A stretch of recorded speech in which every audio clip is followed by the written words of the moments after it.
What's up, nerds? Welcome to Cool Nerd Show. I'm Steve, and this is my review of Star Wars Battlefront, the EA 2015 edition.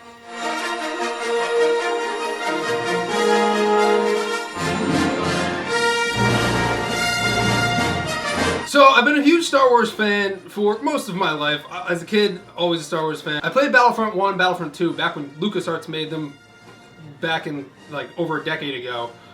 Loved them. They were fantastic. This was when online gaming just kind of started getting popular, so we weren't really playing online. It was more playing with friends, and I still had a blast when, back then. Now EA has the title, and they remade Battlefront to their liking, and I'm going to give you a completely honest, cool nerd review of EA's Battlefront. Well, there's no story, so I'm not going to talk about the story, but I'm going to talk about the graphics and presentation, the gameplay, the value, and then I'm going to give my grade at the end.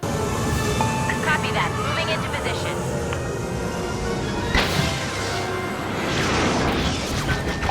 Imperial fighter behind you! So, graphics and presentation. We're off to a great start. It looks fantastic. It's good. The best looking Battlefront game that I've ever seen, or a Star Wars game for that matter. I'd say the sound and the audio in the game is probably one of the best aspects for the game. They've got the Star Wars sounds down to a T. From the blaster rifles to the TIE fighters, everything sounds like it should sound if you're in a Star Wars battle that's going on across the galaxy. The music does appear off at times. Sometimes it dips or changes when I feel like it shouldn't, especially when you're playing in a mode that's called Hero Hunt. When you change heroes, each hero and each villain has like a different entrance theme that comes out, and it's just a little weird sometimes, but it's not anything that's really too distinguishing between the game that's going to make me like it or dislike it. I did expect a little bit more from the character presentation in terms of how they act, when they come out. Surprisingly, the only one I actually really hear speaking or yelling when they're on the screen is Leia. Whenever she's there, I can always hear her screaming about the rebellion. Any other hero or villain outside of Vader's breathing, I don't really hear them say anything. There's not really any like catchphrases or anything that they say. I'm sure it's happened, but I don't notice it. So because of that, I feel like it's a little off and just a little weird. They could have presented the characters a little bit better. Now, the maps look and feel great. Depending on which type of game you're playing, some of the maps are going to be bigger, some of them are going to be small. So they all definitely capture that Star Wars lore. For example, when you're on the forest moon of Endor, you see the Ewoks and they'll go into their huts. When you're on Tatooine, you can see the Jawas. Stuff like that is really cool and interesting, and I enjoyed that a lot. It's stuff like this that the game needs more of, and because that is kind of just ups the presentation value, makes you feel like you're actually fighting within the Star Wars universe.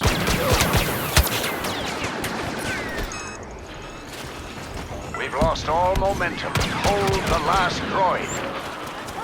As far as the gameplay goes, Star Wars Battlefront is a blast! No, but seriously, it's a lot of fun. It's a lot of fun right off the bat. You can jump into it just like any multiplayer game. Obviously, there is no single player and there's no campaign, so that's a little bit of a letdown, but I'm buying this game for the multiplayer anyway, and I know what I'm getting myself into. Now, there are 9 different game modes that you can play, and some of them are strikingly similar to each other. The 9 game modes are Walker Assault, where you have to escort the walkers from one location to another, or if you're the rebels, stop the walkers. Blast, which is essentially a team deathmatch. There's Cargo, which is basically just like a capture the flag type mode. Heroes versus Villains, where the heroes and the villains fight off against each other. There's Hero Hunt, where one team is a bunch of stormtroopers, the other team is one hero. The person to kill the hero then becomes the next hero, and so on, and whoever has the most kills at the end wins. Fighter Squadron, which is essentially a game in its own. It's actually a flying vehicles only mission. And it's a lot of fun, but the lack of space arenas, which I don't even know why they don't have any in there, makes it a little bit of a letdown, but it's still a good time. Then we have Drop Zone, Supremacy, and Droid One, which are all basically the same type of game. In Droid Run, what you do is you have to take control of a droid and not lose it to the opposing team. In Supremacy, you have to take control of a control point and not lose it to the opposing team. In Drop Zone, you have to take control of the drop zone and not lose it to the opposing team. These 3 types of games are essentially the same game, but with some of them having larger player counts. With all these different game modes, it's just a little underwhelming that there's no medley. And by that, I mean you can't jump into a room that is set to play a bunch of different game modes. So for example, if you've ever played Call of Duty and you play Ground War, and Ground War is deathmatch and domination in one game. This doesn't have that. If you go into one set of game modes, if you decide you want to play something else or you want something different after the game that you just played, you have to back out, go into a new lobby, go into a new game mode, and then play that. It's something so small and so simple that they could have added, and it just bothers me that EA didn't put this in. While flying is fun, if you're trying to fly on a regular map and not a fighter squadron map, it's a little hard at first. You will probably crash and burn your first 3 to 4 times before you get the hang of how to slow down and actually control the vehicle. One other small thing that I really think EA needs to fix in the game is you get stuck behind a lot of really small bumps and hills within the match. So they'll be running full speed and then you'll just stop. It's because there's a blip in the ground that you have to jump over that you wouldn't even really see if you hadn't looked for it. I don't understand why they can't just make you step over things.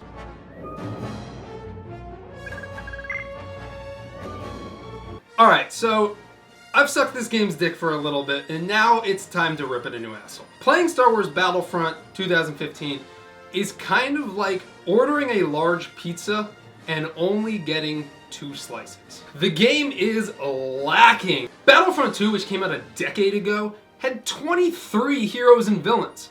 This game has 6. Not only that, but there's only 4 planets in the game. We have Tatooine, the Forest Moon of Endor, Hoth, and Sullust. Sullust? We haven't even seen Sullust in any of the movies. Why is it in the game? You're telling me you chose Sullust over the Death Star? Cloud City? Jabba's place? Dagobah? Now, because there's 4 planets, that doesn't mean that there's 4 maps. Each planet has about 3 or 4 maps on them, and they're all different pertaining to which game mode that you're playing. Still, it's just extremely underwhelming. We only have 4 planets, one of which we've never even seen within the movie universe. What else is this game lacking? Let's see. There's no Yoda, Chewie, Space Battle, Cantina Bar, C-3PO, R2-D2. Although C-3PO and R2-D2 do make appearance at the title screen, you don't see them at all within the game. No Jar Jar? Okay, maybe that's good. Good job, EA. But speaking of Jar Jar, we get nothing from the prequels either. Why can't I be General Grievous or Obi-Wan Kenobi or Count Dooku or all those characters that we had back in Battlefront 2 years and years ago? EA's job was so easy. You could just pick Battlefront 2 and just put it into this new one, and they fucked it up! One thing that I also adored in Battlefront 2 was when you became the heroes or the villains, you did so on the level that pertained to that hero or villain. When you're on the Death Star, you become Darth Vader, and that's it. And you can become either Luke Skywalker or Obi-Wan Kenobi. And that's it. In this game, with the shitty 6 heroes and villains that we get a selection for, every time you become a hero or villain, unless it's, I believe, Supremacy is the one match you don't get to choose, you get to choose who you want to be and where it's at. So you can be Palpatine on the Forest Moon of Endor, which makes absolutely no sense and is just stupid. Not to mention that whole deal that happened with Luke Skywalker as he's in Jedi attire and he's in the Hoth setting. We know everyone's upset about that, but this is just an add-on to that. Why don't they just make it so that you can only be a certain villain or a certain hero in that select area? But don't worry, we'll have all of that stuff, I'm sure, with the Season Pass and with the 5 packs of DLC that they come out. Back in my day, a video game only cost $50, and that was it! Now they're giving you an entire DLC collection for $50. So you have to buy the game once over, a game that's already not complete, a game that they completed a decade ago, could have just taken and put it into this new game, and they didn't do it, and they fucked it up, and now you gotta buy the game again in order to get this stuff, which probably isn't gonna be the way that we want it anyway. Because when all of this comes out, I'm sure they're going to throw a bunch of shit in there that doesn't make sense. You'll be playing as the droid army on Endor. You're going to be playing as someone you don't give a shit about that makes no sense in this map. And that's why, because EA just wants your money and they're just going to shit it out at you and be like, here, you're happy now. Oh, we love Mass Effect. We do love Mass Effect. But seriously, $50 for DLC is extremely overpriced. $50 for this game is extremely overpriced, because the value runs out very quick. The game just could have been so much better, and it's such a letdown, and it's so disappointing, because it is a fun game, and you can have a lot of fun with it, but if it wasn't a Star Wars game, it wouldn't be as fun, and that's really all that we're buying it for, is the nostalgia fact.